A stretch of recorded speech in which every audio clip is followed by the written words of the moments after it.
Last week, I wrote about the difference between worth and value and why that distinction shapes pricing, positioning, and results. Most people think they understand price, but they don't, because price is rarely the issue in a sales transaction. Value is. Worth and value are often used interchangeably in business conversations.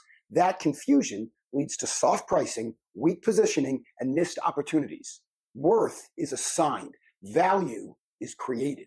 When someone says something is too expensive, they're not talking about price. They're talking about value. They're telling you that the outcome is not clear enough, not compelling enough, or not meaningful enough to justify the cost to them. The simple difference is that worth is assigned while value is created. Then over the weekend, I found myself watching the movie Glengarry, Glen again.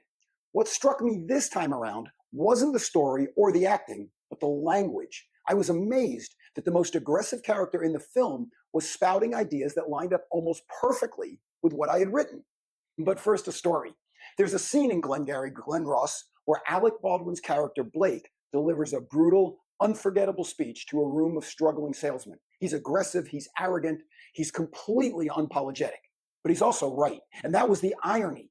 The character is presented as everything people dislike about sales and salesmen, yet underneath his bluster, the ideas are grounded in clear understanding of worth, value, and outcomes. The price is what it is, he said. What you're really asking me is it worth it? That line captures everything we've been talking about, because price doesn't exist in a vacuum. It only exists in relation to perceived value. When someone tells you something's too expensive, what they're really telling you is they don't see enough value in the transaction. When someone objects to price, they are revealing a gap in value.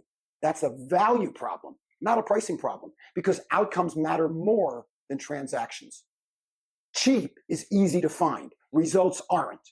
You see, anyone can lower a price. That doesn't require any effort or strategy. Creating outcomes that matter, outcomes people will pay for, and outcomes that continue long after the check is written is the real work, because that's where value is created.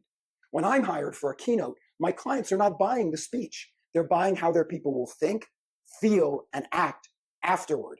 Consulting clients are not buying time. They're buying better decisions. Customers are not buying products. They're buying what those products make possible for them. What does it cost you to stay where you are? He asked.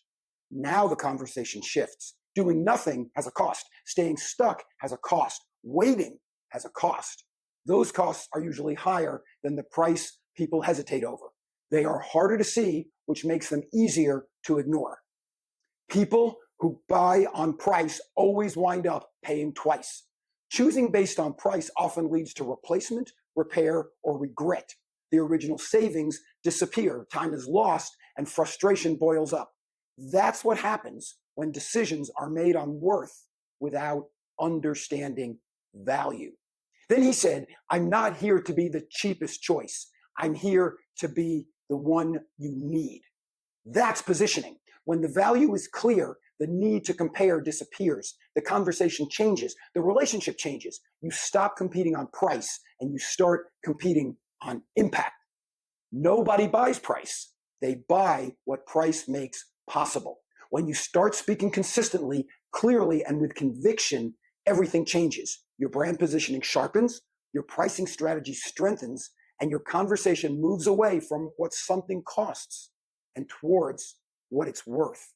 If your team is stuck in price conversations, the problem is the messaging, not them. If you want your audience and your team to understand and communicate the value they create so that the conversations with your clients and customers become easier and more productive for you and your company, let's talk about bringing my message to your next event.